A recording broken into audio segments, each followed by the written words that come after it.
Audio check, 1 2 1 2. Audio check, 1 2. How's the voice coming in, folks?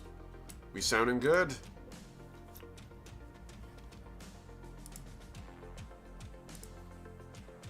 Alright. Looking great. There he is, Alakazam, my buddy. Good to see everyone here. Hello, everyone.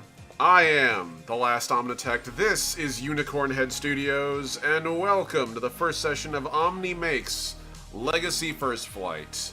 Today we'll be laying the groundwork for what is probably the craziest, most insane thing I think I've ever done as a content creator. So, without further ado, let me just make sure I got this right. I might have to actually do one last little thing on the fly. There we go. And without further ado, we're going to pop on here. And there we are. If my camera will work.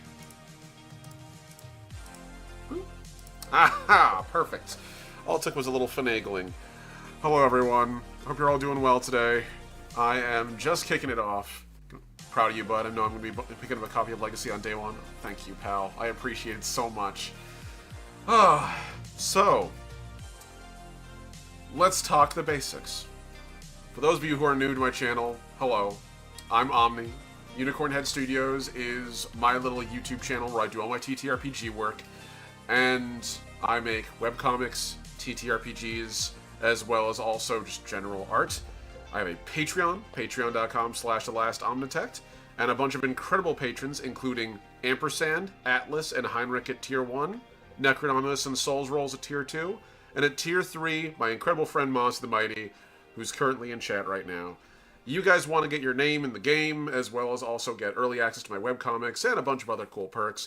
Feel free to pop on my Patreon and give me some support. You guys know the shill and how it has to go. We live in a society and we require money, unfortunately. But we get to talk about what I'm actually setting up. So, for those of you who are unfamiliar of what Legacy is, I have been working on this game, a little pet project indie game of mine, for 20 odd years now. It's sort of stunning to say, but it's true. 20 years. I started working on Legacy when I was in high school.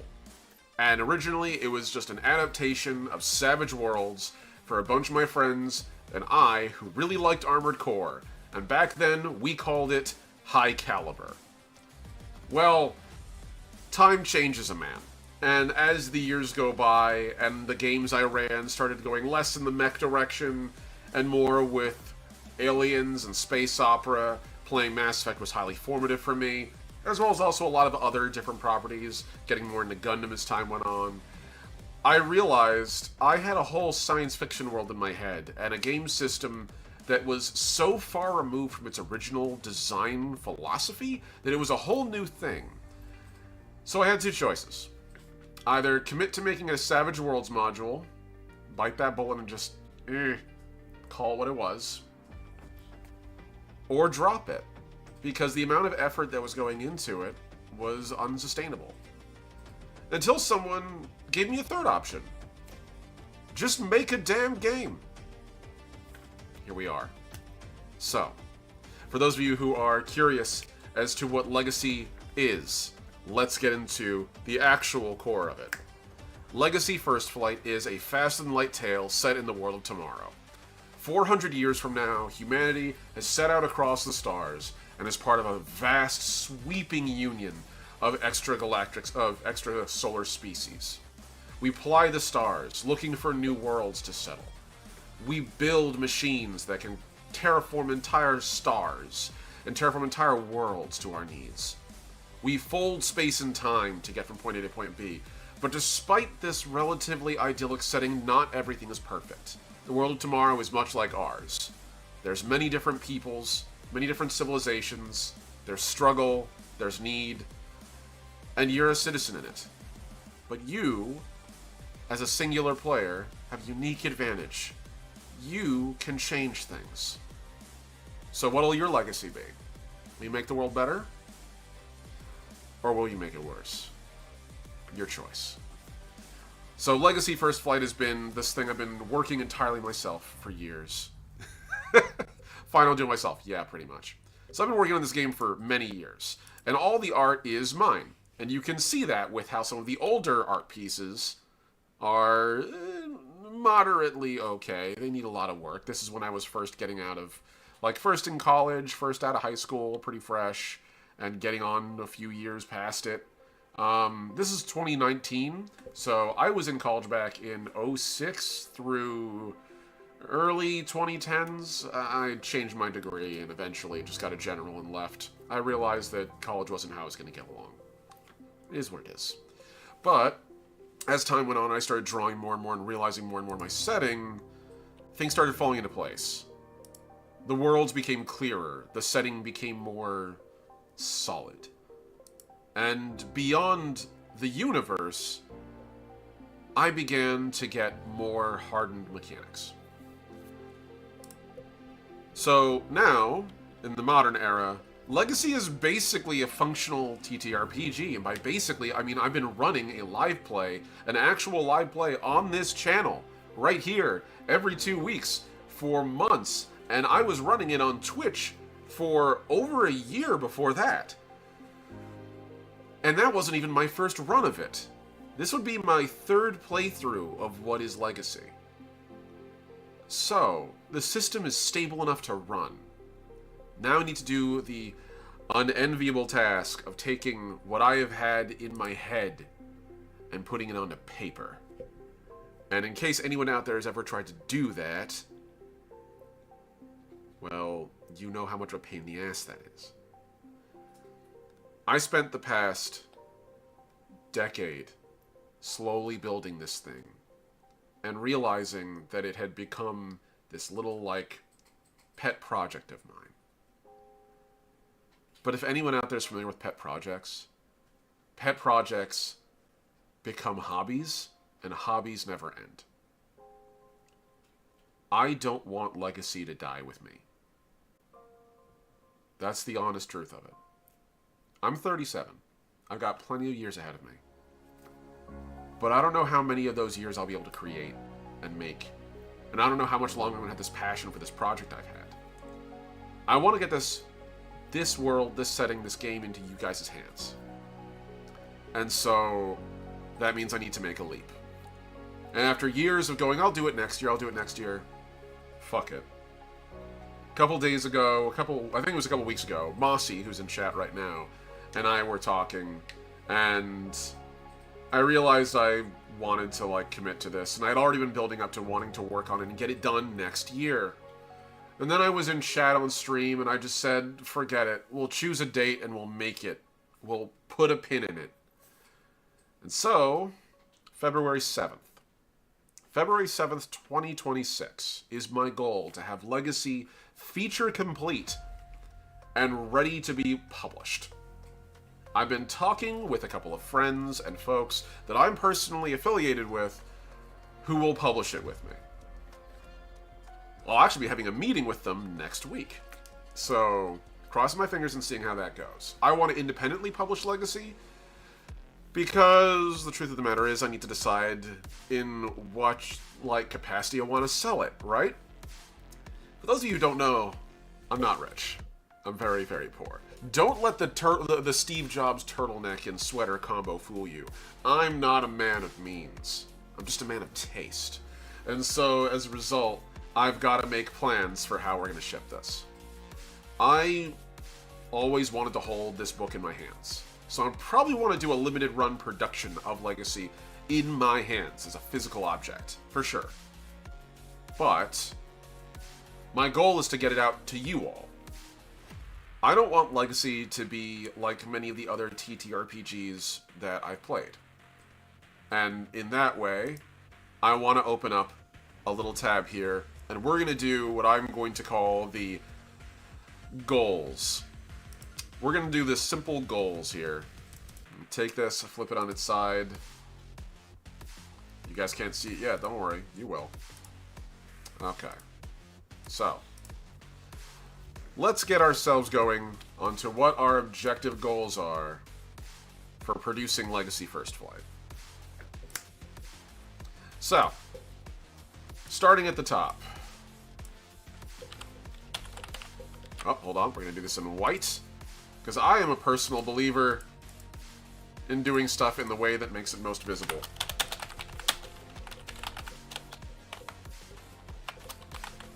Production goals.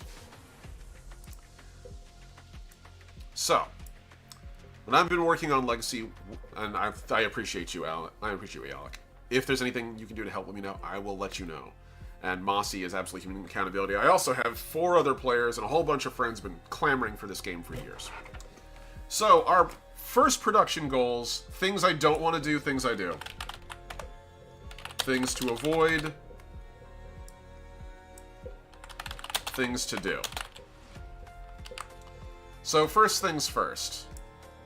And we're going to make this a nice visible thing for everybody. There we go. So it's going to be 24. And we're going to make this bold as hell. So that we can all see. Cool. So, we have things to do and things to avoid. I've played a lot of TTRPGs in my years. One of the things that's always bugged me about TTRPGs is how damn expensive they are. It pisses me off to no end. So that is something I will not do.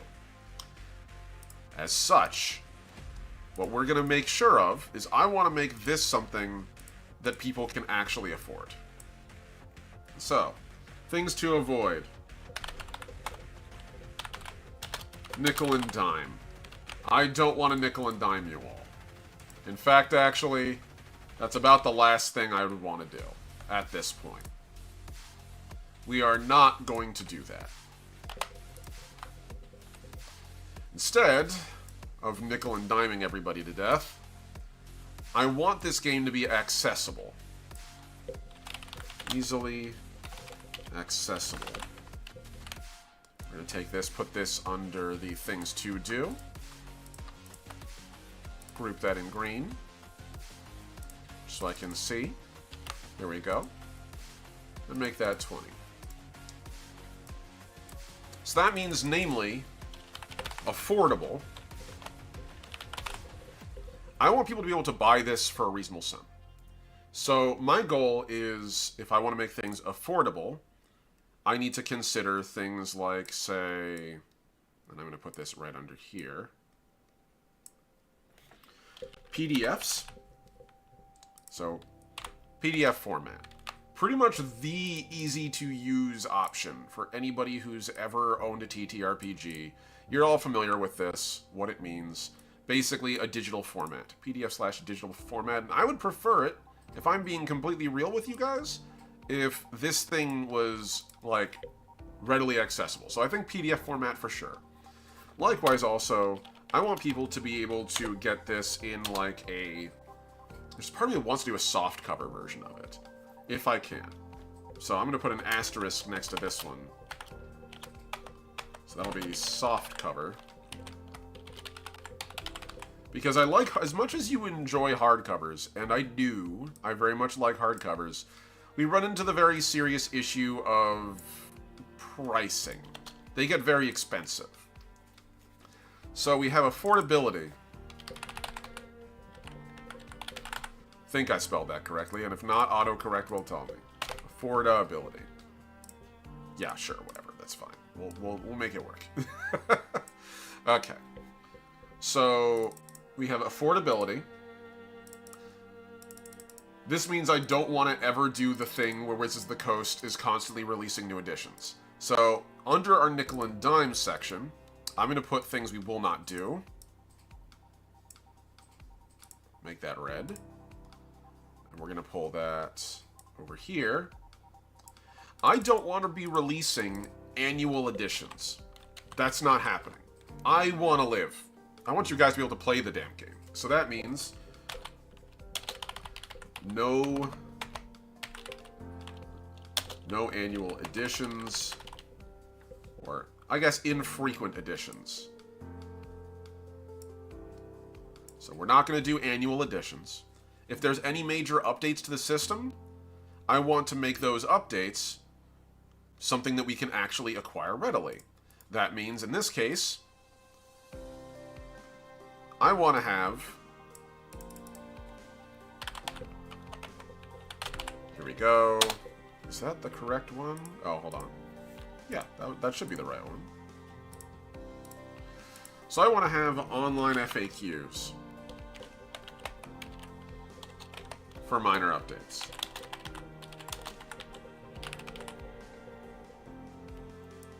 This feels like the bare minimum I can do for us on this end.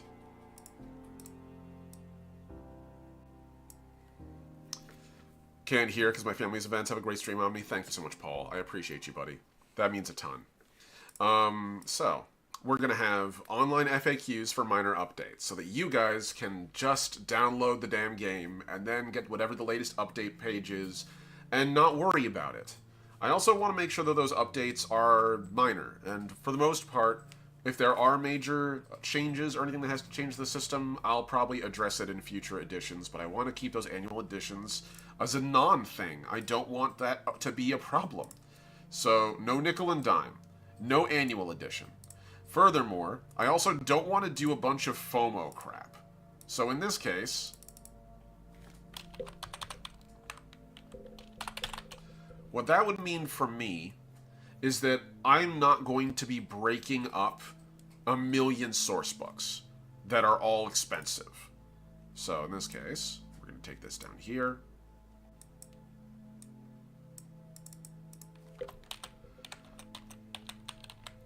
No tons of pricey sourcebooks. I want you guys, when you buy this game, to have everything you need to run the core game. And if you do want to buy extra stuff, that'd be incredible. But I don't want it to be mandatory.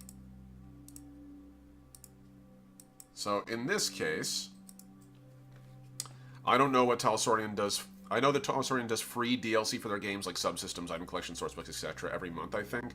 I can't guarantee a clip like that, because that's insane. Obviously, I'm not our Talsorian games, but the same idea, right? So, I would love the ability to readily and efficiently produce content for you guys, but also make it so that you don't have to spend a whole ton of money on that. So that means I probably want to do, like, downloadable updates as well. Online FAQs. We can probably duplicate this section here. And just call this, like...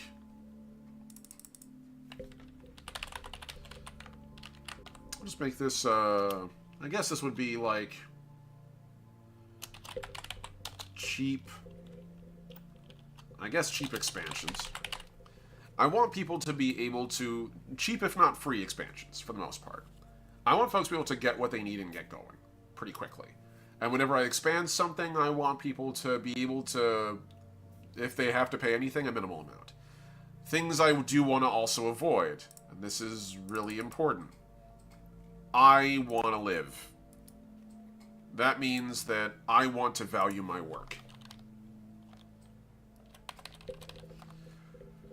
So, valuing my work.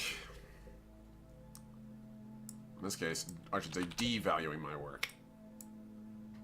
I do not want to devalue my work. I want to actually be paid what it's worth. And that means I, for the longest time, wanted to just make it purely free. I know. I'm insane. Work on something for 20 years and give it away? I would love to. If we were in a place where I didn't need to consider that one day I and my wife want to retire and we want to have a life, I would, in a heartbeat. I never made Legacy to profit off of it. But I do think it's important that I at least get some value from my work. So I'm not going to overprice it. That's the goal. But I do need to price it somewhat. I imagine a lot of that's going to be with that. Things I also don't want to do. And things I will never do. This is me making a commitment to you guys. I am never, ever, ever going to use generative AI. Period. That is a hard commitment. I will never do that shit. That is Not ever going to fucking happen. They have a team of like 30, 50 people. Yeah, exactly. So I will never do that. Instead, things I do want to do. I want over here. We're going to have price reasonably.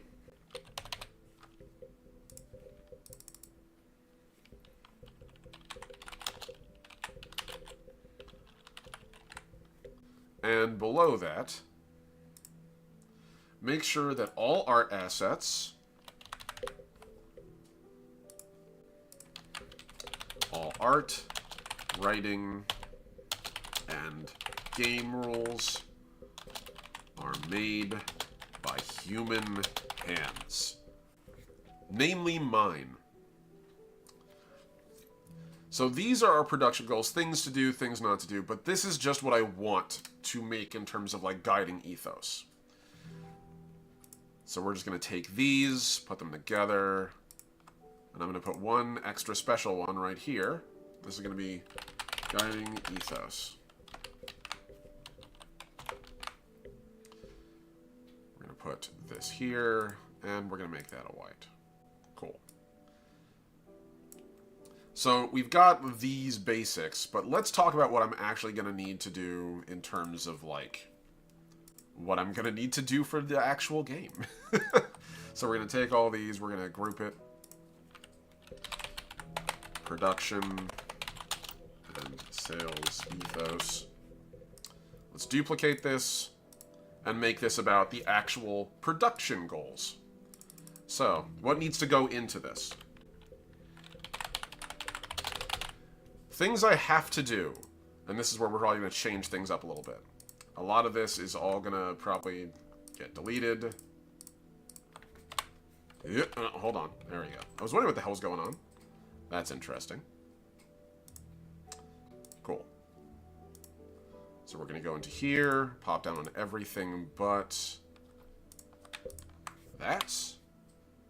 And we're going to go on to the other side and literally grab everything but nickel and dime. Cool.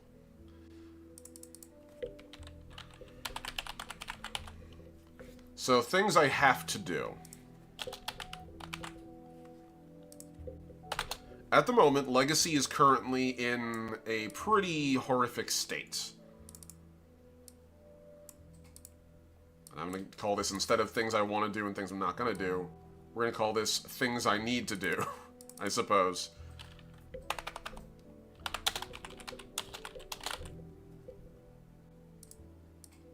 As a, what the next step is. There we go.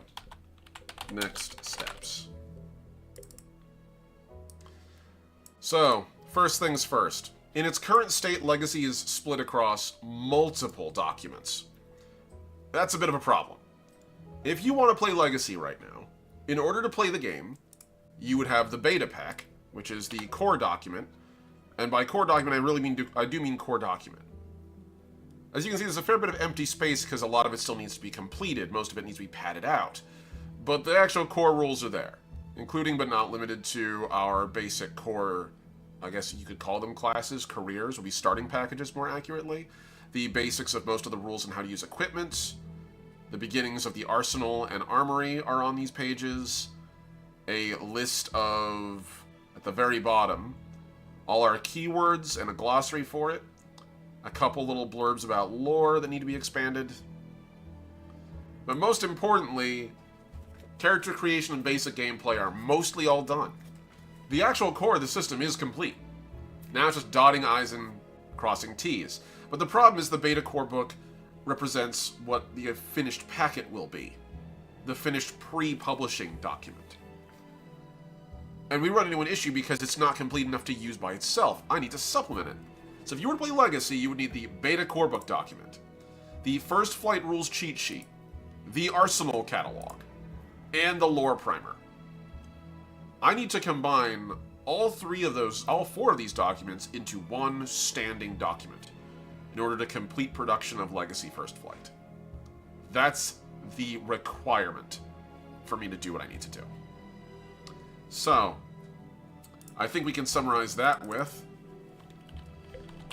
complete system rules. And then, actually, we should probably broaden that even more. Consolidate into one doc. That is ultimately going to be the required task of the day. This has to get done. It's almost like someone forced you to create more weapons. Actually, no, Mossy, you're not the first. Almost every single player I've had has forced me to consider a new avenue of play. This is how I know Legacy is developed in a way that I feel happy about, because everybody has contributed to what they want in it. I've had players who want to be spies, I've had players who want to be upgunned mercs, I've had mech pilots, I've had negotiators, I've had engineers. Every single character thing in the game has been requested at some point by someone. You're just the latest. And traits and genealogies, yes. And really what it is that you gave me impetus to finish something that I'd already laid brickwork down for to a degree. So, we have to consolidate this all into one doc. This means I need to start thinking about, off of that, and let's shrink this down.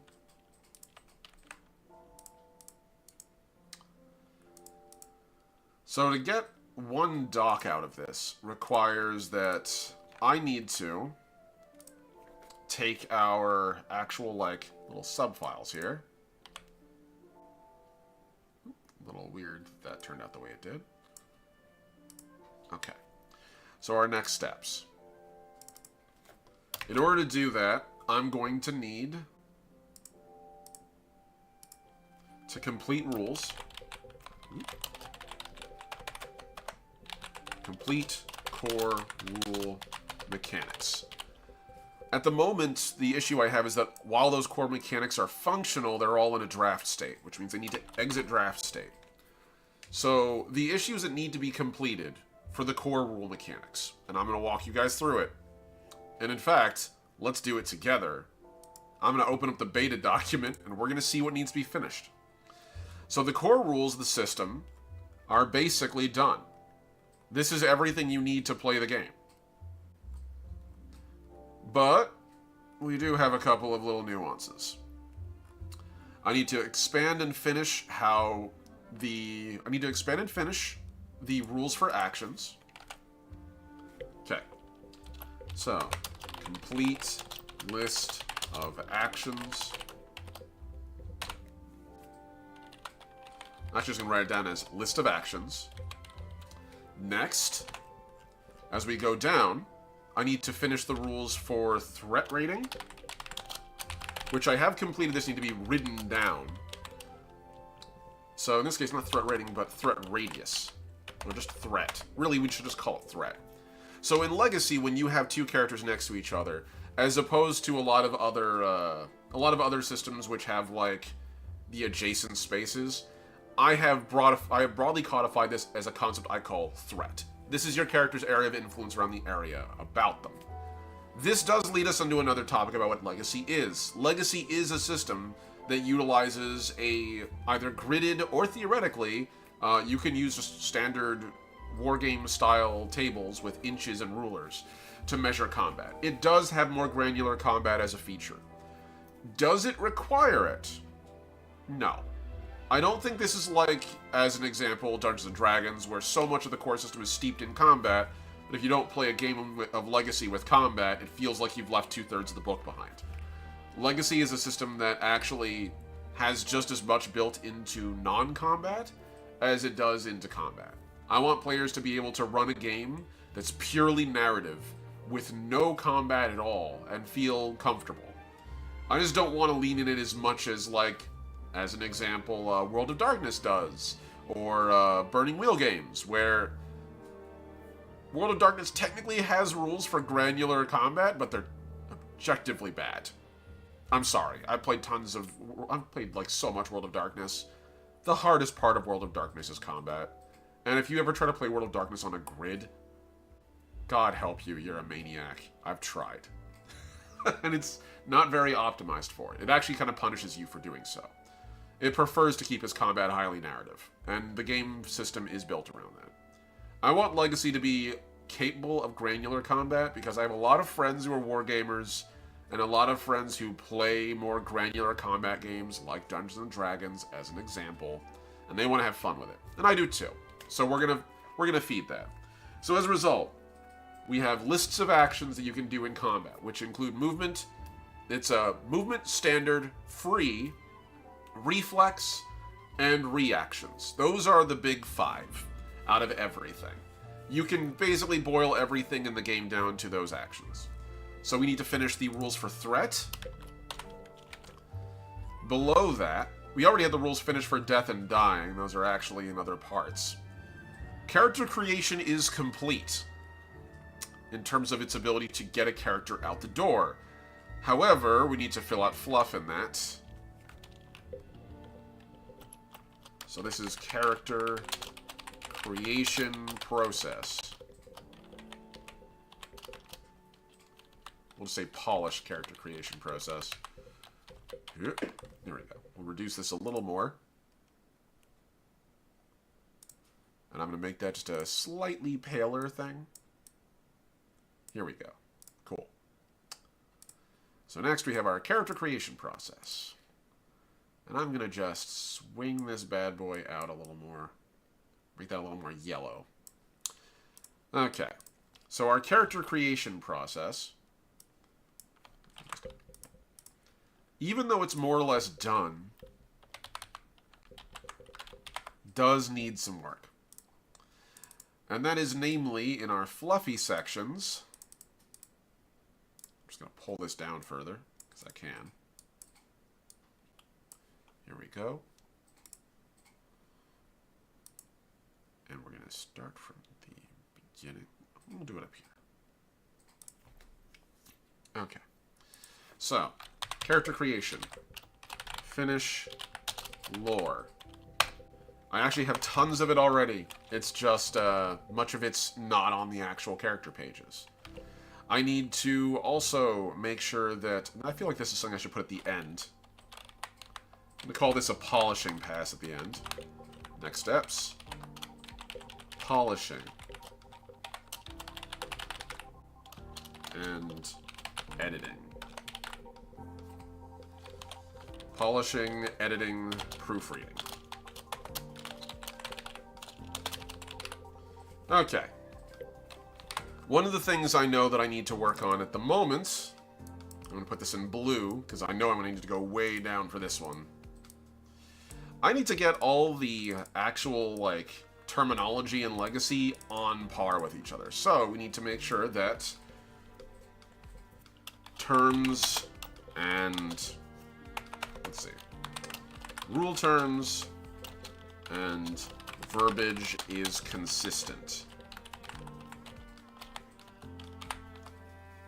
I'll make this even smaller. I'll make this a 16.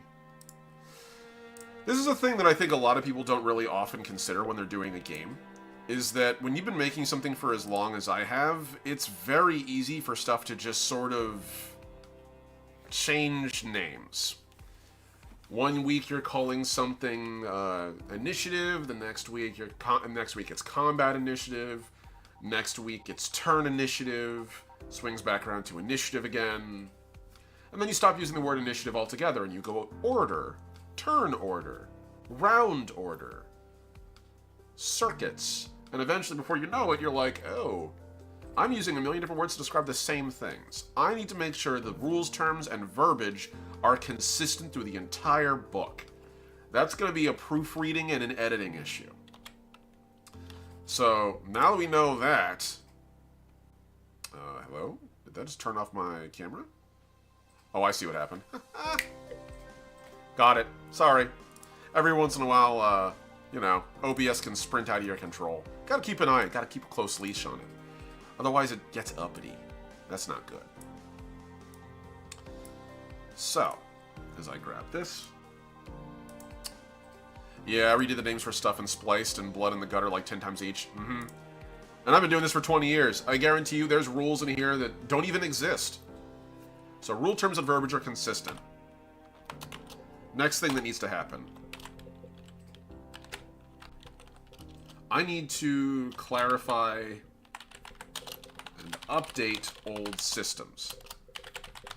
This is different for me than the verbiage, which is that I have systems that I made in Legacy almost a decade ago, and they still work now. But anyone who's ever owned an old car, you know exactly what I'm talking about, by the way. You know that it's one of those just... By the time you're done, the Ship of Theseus is a whole different thing than when it started. And sometimes those rule systems are a little more bootstrapped than I'd like. There are ways to clarify and update them, streamline them so they make more sense. And that's really important to me. I also need to make sure that I'm clarifying and updating the lore. Not calrify. That's an interesting word. I like that, but no. Clarify. Bring all lore into compliance. Legacy literally has changed names so many times. Like I said, the first edition of Legacy was back before... It was actually like right after I think it was... I ran the first version of High Caliber in 2004? That makes Legacy over 20 years old. It's like 21 now. Congratulations, Legacy! You can get drunk in the US. But back then, High Caliber had a totally different rule set and a totally different lore block than it does now. So, even a few years later, when it became known as Legacy, Storytelling the World of Tomorrow, changed rules and it's changed its lore then. Now, we're in Legacy First Flight, and I'm kind of narrowing the scope of what I've done in Legacy down to a particular chunk of the galaxy. My goal is so that players play more on the frontier edge of Legacy. They can play more cosmopolitan center of the galaxy and all of its intrigue there. They absolutely could. But I tend to put them more into the adventurous edge of the galaxy. What system is the hardest for you to work on? Which is the easiest? Weapons or negotiation mechanics? That's a great question, Sailing Ships. And by the way, thank you very much for the comment. So, I feel like working on these systems, the hardest part... it's really been character creation, believe it or not. Building internal consistency for a combat system is pretty easy once you've built a bunch of combat systems. The truth of the matter is, as long as you keep it flat, you can more or less reason out any issues you have. So, as an example, what one person, if I'm working on combat, and my combat is super lethal, right? I have a death spiral system, characters take a lot of damage, maybe faster than I would like. Well, depending on who you are, you might sell that as a feature. Looks at Call of Cthulhu, and World of Darkness, and plenty of other death spiral systems, where for them, they sell it as a narrative point, that their games are hyper-lethal, that characters die much more quickly than they would in other games, because in truth, people die very quickly to stab wounds and bullets. Right? Like, one arrow, one bullet, one knife has historically proven to be sufficient to kill just about any person on Earth, if applied carefully. And so the idea of having combat which resists that long, but if you market it as that, you're fine. Whereas at the other side, if your characters all feel a little pillow-fisted, they all rough and tumble it out a little longer than you'd expect, they might be more durable than you think, than what I would consider maybe balanced. Well, if that's the case, then you can market that as the actual thing. Looks at Dungeons and Dragons. Looks at Scion as another example. Or like high-end World of Darkness games. Those characters are damn near unkillable at a certain point. Anyone who's ever seen anyone playing, like, Werewolf the Apocalypse? Yeah, that guy might solo an M1 Abrams when he's in war form. But if you, again, narratively sell it, it works. Internal balance, though, isn't just the ability to roll dice as good as the other person. Character creation has to account for the fact that if I build a character, someone else builds a character, we should both be roughly able to have fun the same amount in a game, right? In an all things relatively balanced, like assuming we have an equal parts combat, narrative, sort of thing, you should be able to enjoy that. And so, if you have a game that leans too far on one or the other, if you have a game that rewards one playstyle vastly more than the other, that's where I think a lot of balance issues come from in games. For me, balance isn't actually your ability to kill as well as your buddy. I think that's perfectly fine to have a character that's simply significantly killier than someone else. But to have a game that rewards you for taking multiple paths. Maybe a character wants to be research. I need to make it so that researching in the game provides enough value to them that they don't feel like when awesome McKill guy gets out his chainsaw sword that they're gonna feel like they're left out. Or a classic one, and this is one I'm sure some of you guys will experience. Who here's heard of a little game that just happens to involve cyberpunk? Okay, so if anyone enjoys Cyberpunk Red, which I do, you'll know that if you're a hacker and you play a game of Cyberpunk next to other people who aren't hackers, you're playing two wholly different games. So your GM has the unfortunate decision to either fully play the hacking rules during combat, which requires its own mapping system, its own rules system, its own initiative structure, and its own health pools, wholly independent of combat. That means that if you have a hacker on your team, they basically get to play their own special little game all by themselves with all the other hackers, while everyone who's playing a normal game, combat-oriented game, they're kind of left in the lurch while you're off there playing Hacker Man. That's something I don't want to ever do.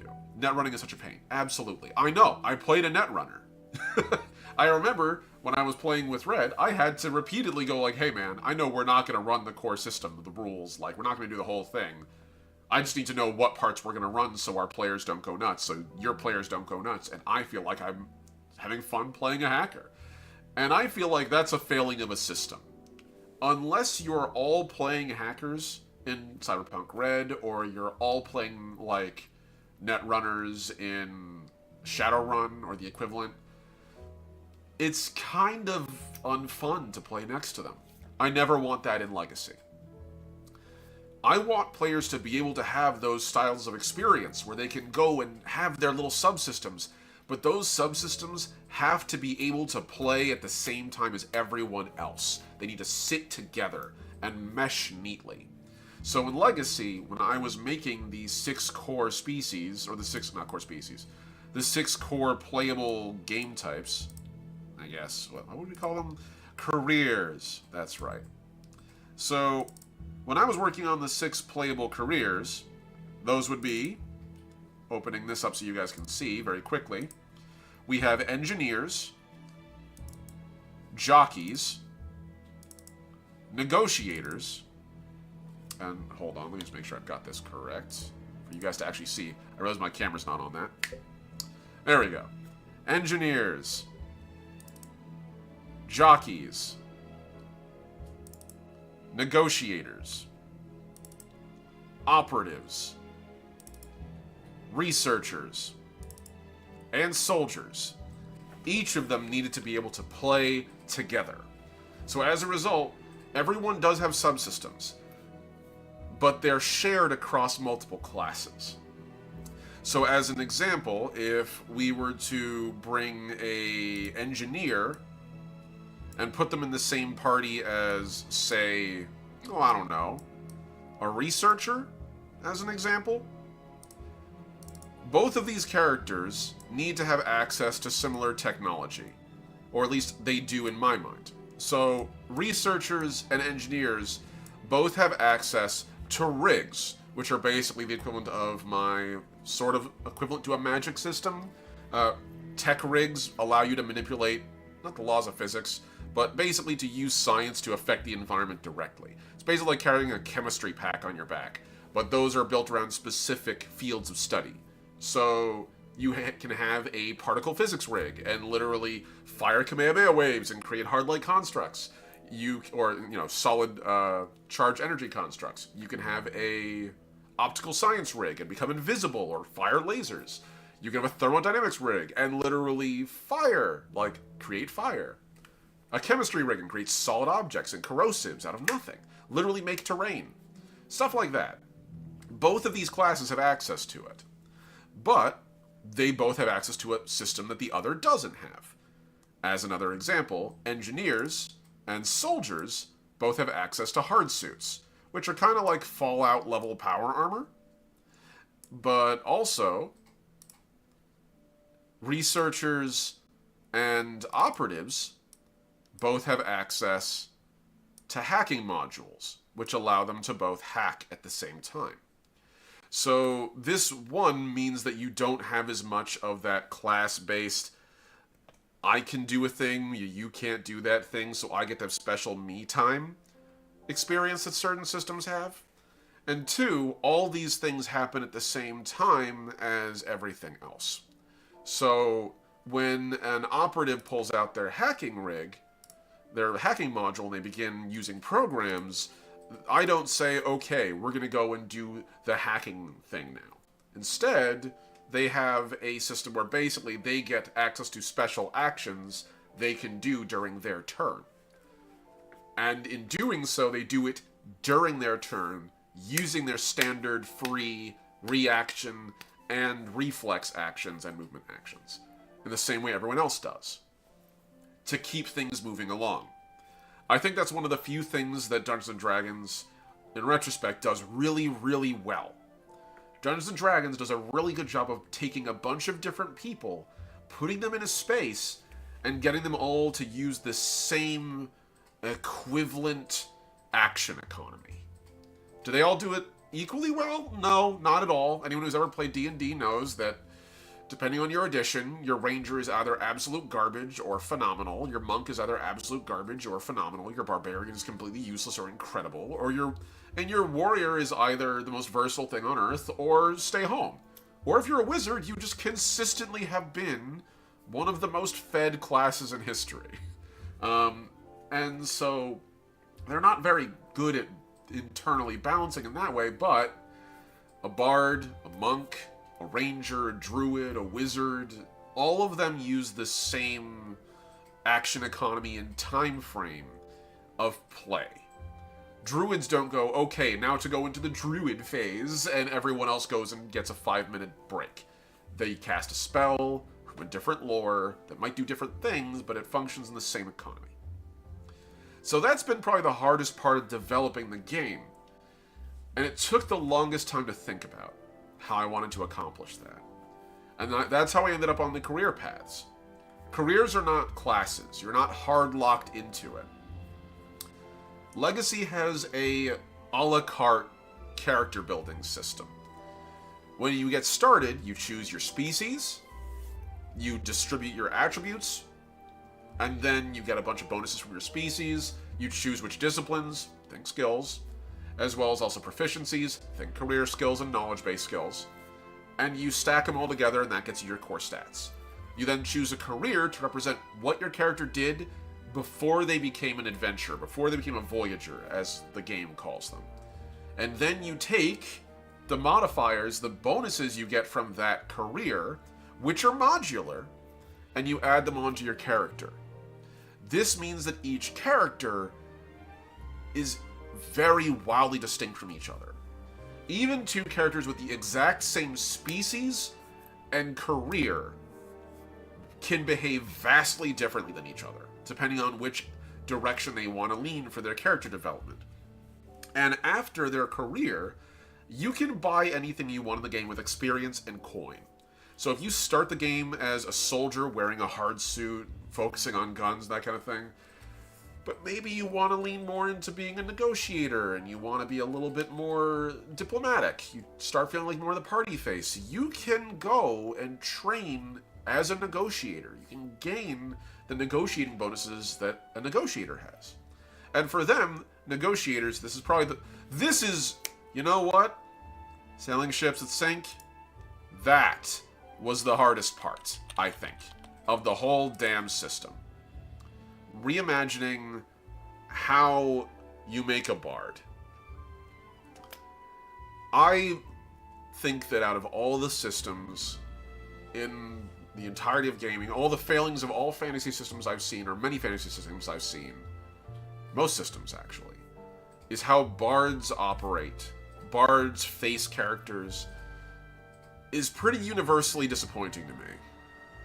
Because 9 times out of 10, bards don't actually do what bards historically do.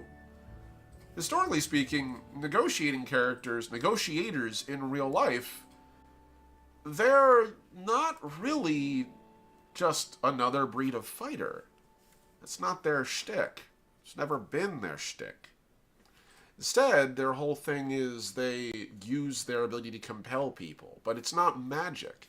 Bards often either run the joke character, who's just usually a more flexible wizard, crossed with like a demi like quarter caster levels worth of fighter, if that. They're basically there's not too much separating them from like, I'd say sorcerers or warlocks from certain editions, in terms of the fact that their focus is really more on being a utility based caster class that's supportive, but doesn't really do anything with those skills that let you talk. It's not really what they do. And that always feels disappointing to me. I wanted negotiators to feel valued, feel something important. And so this is what I've done with negotiators in Legacy. Every character class has something that they kind of own. No matter no matter how you built your operator is probably the best character to turn to in terms of clandestine operations. You can build them almost any way you want, but 9 times out of 10, they're special forces. That's their purpose. So they hit hard in whatever way they choose to hit, and they usually do their best to evade return fire, to evade hostility. And this doesn't even mean just in combat, but out of combat as well. Whereas a soldier is very much a blunt force military object. They can choose how they're presented, but at the end of the day, a soldier's job is to be in combat. Researchers, their whole thing is exactly what it sounds like. Doing research and abstract thought. Engineers, on the other hand, they're all about solving practical problems, usually in field. Jockeys are my big boys. They are the sponges and support staff. Anyone who's ever played a Dungeons & Dragons game or played like a fantasy game and they've wanted to have a carriage, or they wanted to have a house, they wanted to have an airship, what you really wanted to be was a jockey. You wanted, in Legacy in this case, to have a mech, or to have an aerospace craft, and to be the party pilot. And as a result, you can both be a big hard hitter, but also a bit of a technician. You kind of fill that role, but you do a thing literally no one else can do. What negotiators have the ability to do that no one else can do is dictate the flow of combat, more than anyone else.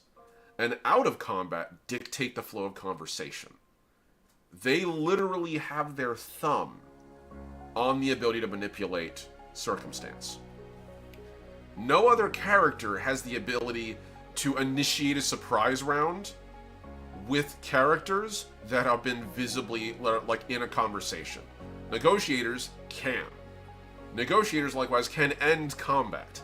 They are the only character that can non-lethally end an entire combat, or spare individual adversaries. They have the ability to make positive strides politically and socially with characters as a mechanical component of their build. And it's something I quantify in how they function. They literally have weapon dice for their negotiation. And I think that's the best way to describe it. Every character has tools that they use to benefit them. Soldiers and jockeys have their mechs and their guns and their armor. Engineers have their drones and their tech rigs, as do researchers who also have access to hacking, as do operators. Negotiators have axioms and the ability to convince and speak, and that's what gives them their strength. So that was the hardest system, was getting the negotiator to work, was to find a good balance. And I did that by finding a way to split between the ability to negotiate in good faith, negotiate through manipulation, and negotiate through oppressive political and personal force. That took a lot of doing, but we got there. So let's swing back around. We have to, for actually like building what we gotta do, character creation process. I've got to finish lore. That needs to be clarified. I need to finish, this is gonna suck. I need to finish the traits. Finish the trait list. I need to complete the character sheets. So traits are basically like feats in other systems, or edges in Savage Worlds, as an example.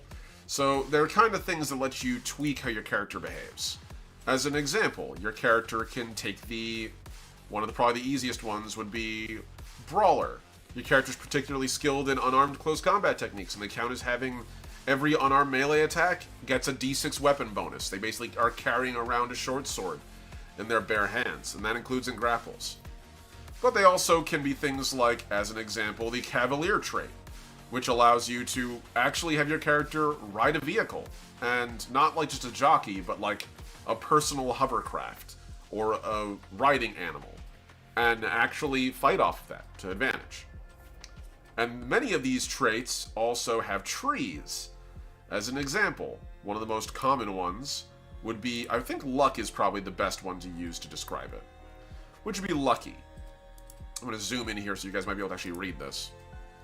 Hopefully that's actually visible and legible for you guys. I'm going to zoom in a little further because it's still pretty hard to read. 200. Yeah, that's close enough. Okay, so lucky here. Lucky is a perfect example of a tree. Each of these actually is dependent on the other. So the first one increases your luck die to a d8, which is an important detail we should probably cover. Legacy's core system requires that, one, it's an exploding dice system. I want characters to be able to roll really high, really dramatic rolls, because that's very fun to me. That means on attribute rolls and damage dice.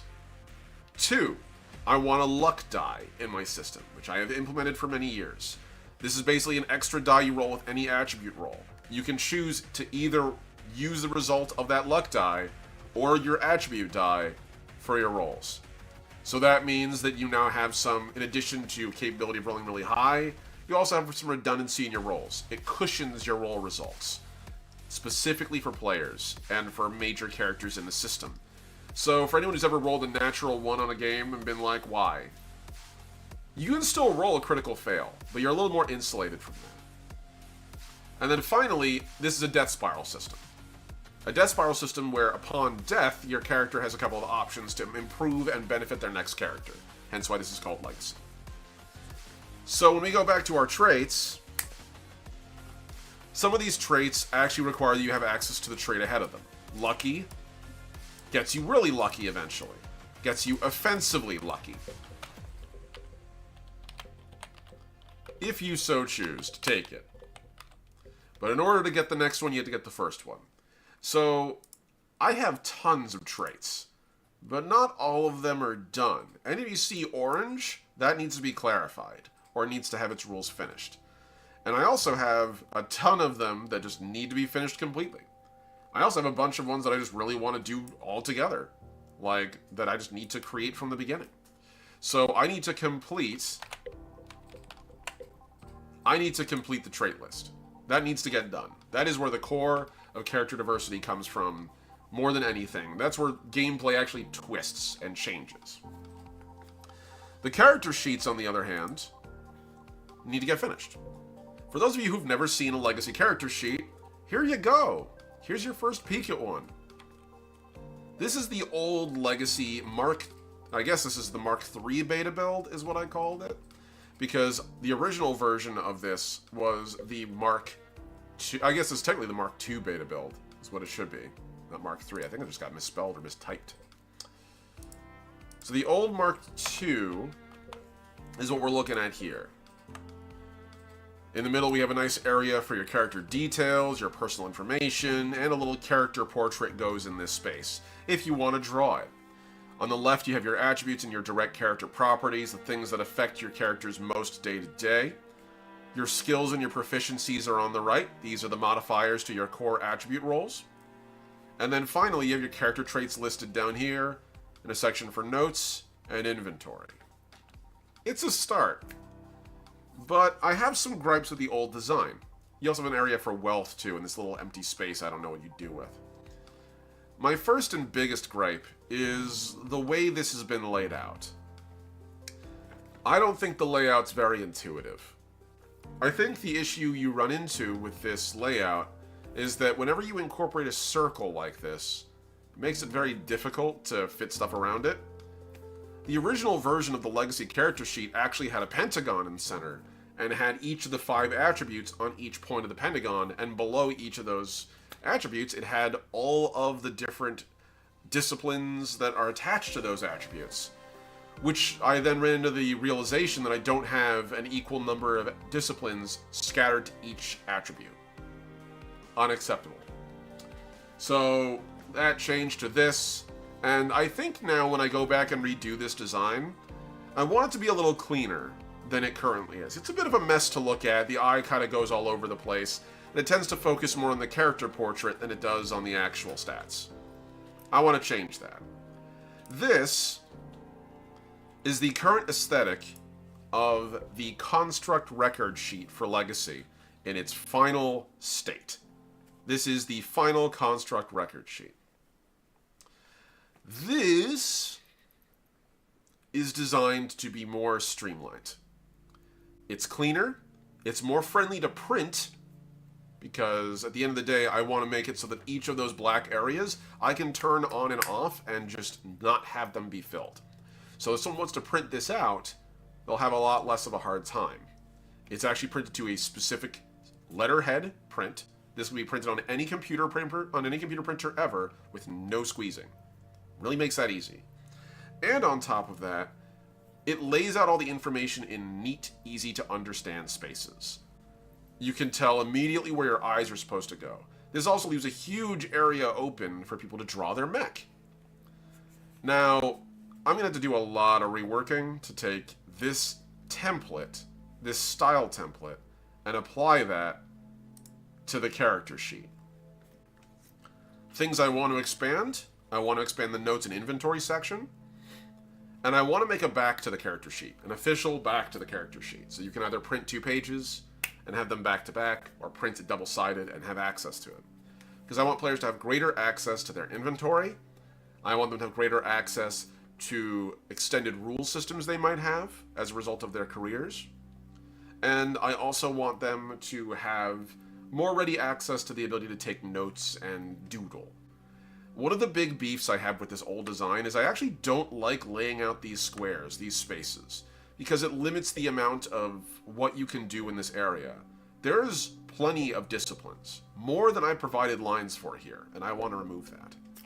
So these are all things I need to do. So this is finishing the character sheets, and really I should just change that as opposed to complete character sheets, more like complete player aids. Aid? I believe aid, A-I-D-E, correct? Yes, that is correct.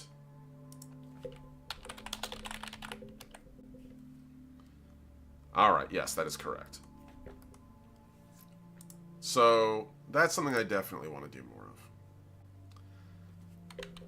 So this will be complete the PC sheets and play aids. I want basically, my end goal is that when a player picks up this game, everything on their character should be able to fit onto their core character sheet, and then any subsystem they want they should be able to print off an easy, neat, clean sheet that handles that subsystem neatly and easily. Do you have a hard suit? Here's a cheap and easy to read hard suit page. It has everything you need to use your hard suit where it's designed to go on that page. So you can quickly reference it. Do you have a mech? Same thing. Do you have a rig? Guess what? Do you have a hacking device? Mm-hmm. Are you a negotiator? All your axioms and hacking rules negotiating rules fit on one page. Basically, at start of campaign, every player should have a playbook, or the equivalent to it. A little bit like the way Blades does it, but a little bit less prescriptive. So that way when players delve into a new system, they can use that. I appreciate that everything's condensed even now. Most character sheets are intimidating. This has important stuff right at the top. Yeah, exactly. I want things to be immediately legible so that you can read that quickly and reference it quickly. I still want to leave an area for players to draw their characters, though. I think that's really important. So, we have our character creation process and all the stuff that goes into that. Now I have one big one that I gotta do here. And this is going to get its own section because it's going to be relevant. And this is going to be in a different green. Make this a little bit of a slightly brighter green. There we go. This area here. Oh boy. I knew I was going to have to do this one day. The arsenal. Complete the arsenal. The arsenal is basically all of the stats for all the weapons and equipment in Legacy. Many systems have many different ways in which they handle power. In Legacy, because this is a science fiction setting, much of what is roped into power and character development as you progress, much of that progression is tied to what your character acquires. There's a very finite ceiling to how skilled and powerful your individual character can be without their equipment. And this is just a simple practicality of this is what I like to call a firm science fiction setting. It's still got fantastical elements, but I don't have magic. This isn't Starfinder, which is basically Pathfinder in space, including magic. There is nothing of that sort. Supernatural qualities don't exist in this setting.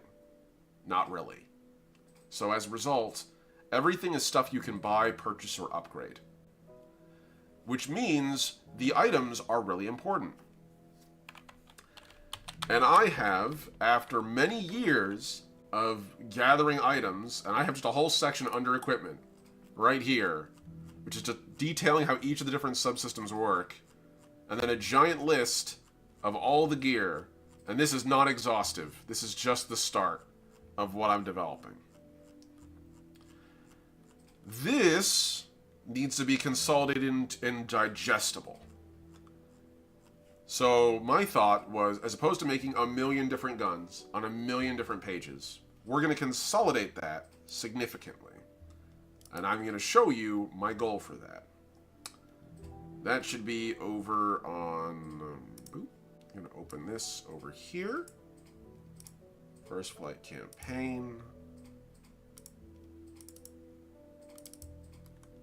And it should be under the book publishing section. And I believe we should be under the arsenal. Oh, that's right. It's under that. That explains it. It's like, wait, where did that go? Oh, right. It's going to be under the equipment stuff. So, okay. And as you can see, I also need to get everything in one place, so it's more easily accessible. A little more, like, legible and readable than what I currently have. Because it's kind of a pain in the butt trying to go from all these different systems back and forth and trying to find where I've stowed everything. There's a ton, and it's just too much. It's far too much.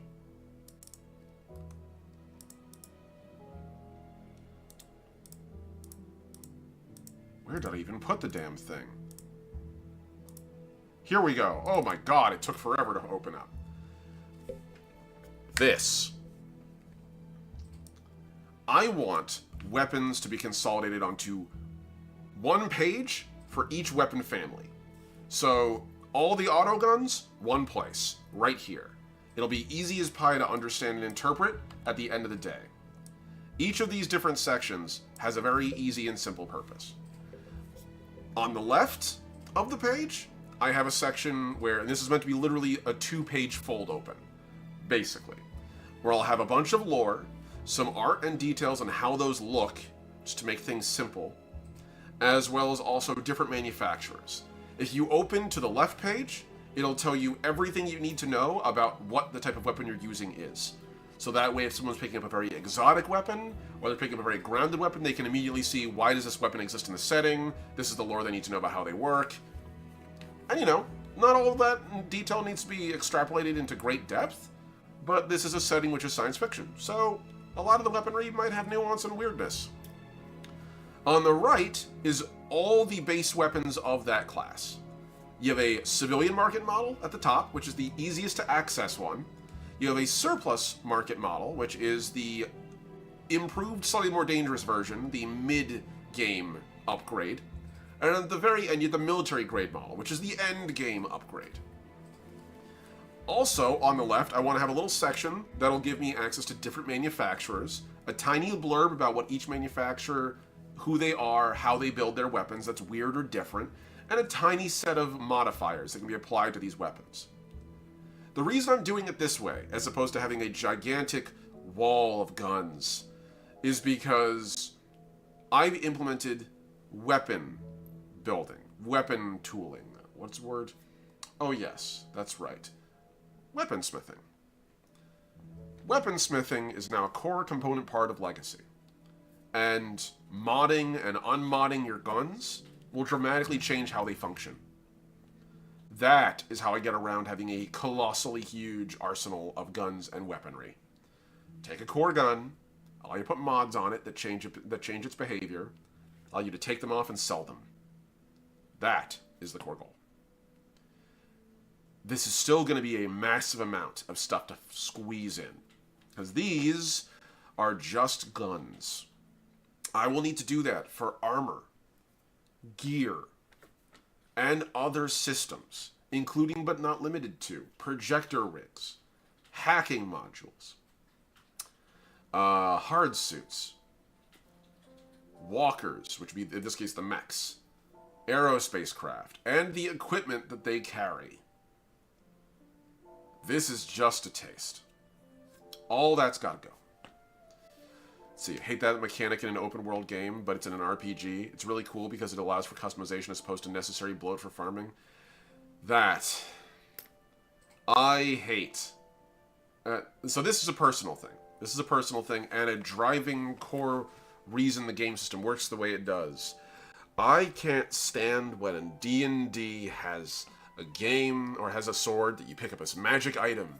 Your first +1 sword. We've all had our first +1 magic item that we've loved. And the game describes how these are rare relic weapons worth, in certain cases, dozens of platinum pieces or hundreds of platinum pieces. They can be incredibly valuable, rare beyond reason. And the second you get another magic sword, you just throw it away. You never use it again. By the time you're done, you're just hoarding a huge number of items. But every fantasy epic I've ever read, every television show or movie I've ever seen where there's a magic item, it's given weight, right? At very least, it's given character. Bilbo's sting, right? Which then goes to Frodo. And it's little more than a magic letter opener that just happens to glow blue when orcs are nearby. But it's not like Frodo said, oh, fuck this, I've got +2 sting. I hate that. The D2 experience. Yeah, it's true. Infusion helps with that a lot. But I never like that experience of going, here's a million magic items, and they're meant to be outgrown and thrown out. Or given away. I want, when my character finds something, and this is maybe just me as a personal, like a person who has a little bit of like a hoarding compulsion, just a little bit. I want to be able to keep that. I want to be able to say, this is mine. When I name a weapon, I want that weapon's name to last. And so, as a result, I want players to be able to build their own Excalibur and carry it with them. And if they want to change things on it, they absolutely can. And sure, in time, they'll still need to upgrade, but I figure, as opposed to like having to upgrade constantly and a rotating mile of like, here's your first item, throw it away. I want players to only have to do that a couple times in the game. If that, they should be able to actually, from the beginning, take a civilian market model weapon and bring it up to parity with the higher tier weapons. Because the higher tier weapons just start a little higher. So that's something I want to avoid. That is the end goal. This is the answer to that, I hope. But it's going to require a huge change in how I've done it for years.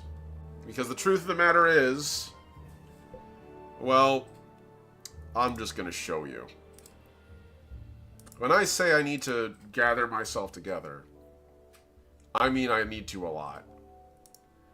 This document here that I'm about to show you is about as old as the modern game that it comes from. This is my inventory and armory page. And at the bottom, each of these is an armory filled with guns and equipment and gear. Melee weapons in certain cases. Some of these appear to have been erased completely. Some of these are older than I am.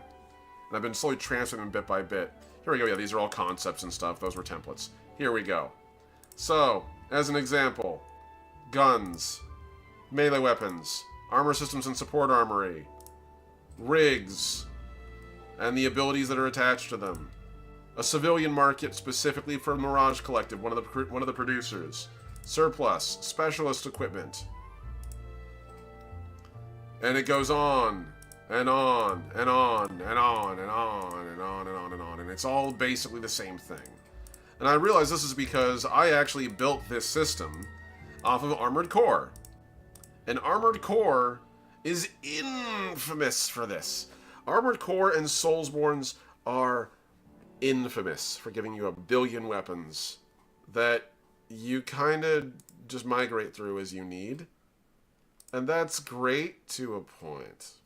But for a tabletop game, that's not ideal. So I'm streamlining the whole damn thing. I don't need 80 guns to do the same thing. I need 3 guns that can be made into anything the player wants. And any local variants or versions that might be sold are just the same guns with different mods and different manufacturers. That way, a player in this setting can very quickly go through everything. They can get exactly what they want, add as much flavor as they like. GMs who run my game, they should be able to, like that, just go, I'm going to make a new gun. And they can take the existing templates and make a new manufacturer, which will dramatically change the way that the game runs. So, all this comes back to completing the arsenal. So that means I need to consolidate existing weapon sprawl.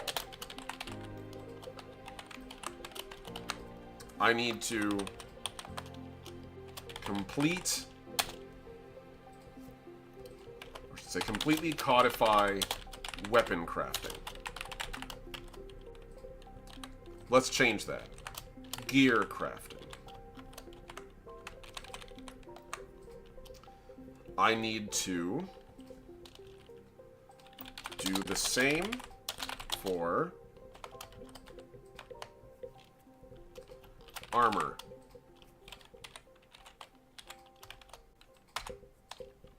You do the same for support equipment.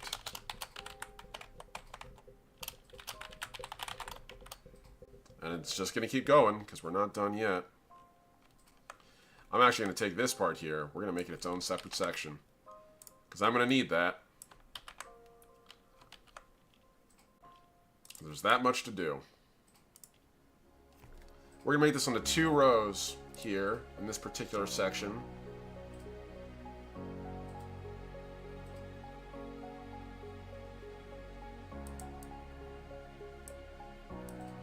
I'm just going to hide the proofread at the bottom, because holy crow. You know what? Hold on. There we go. Take that. Shrink all this down way the hell further. We're going to do the same for armor, support gear, rigs, hard suits, hacking modules, and programs.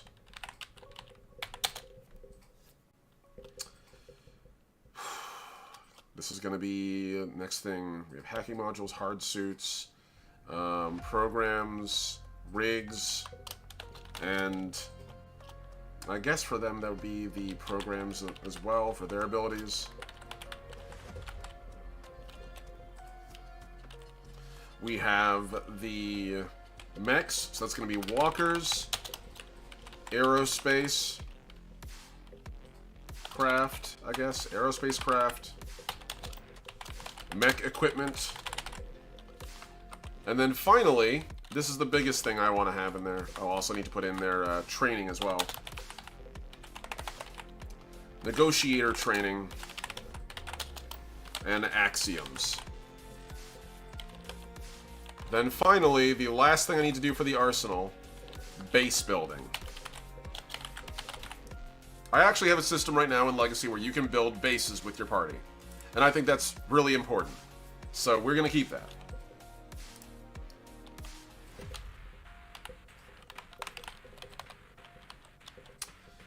All this has to happen before I can get Legacy done. And this doesn't even consider one final detail I gotta put in there. And at the very end,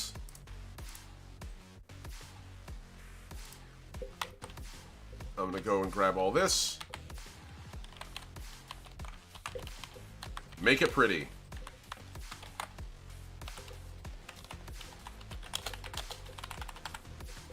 Which is gonna mean getting our art assets in there.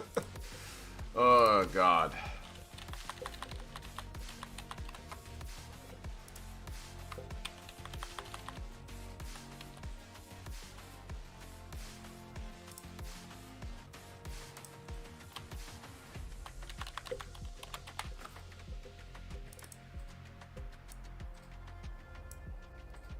So we have our Make It Pretty section.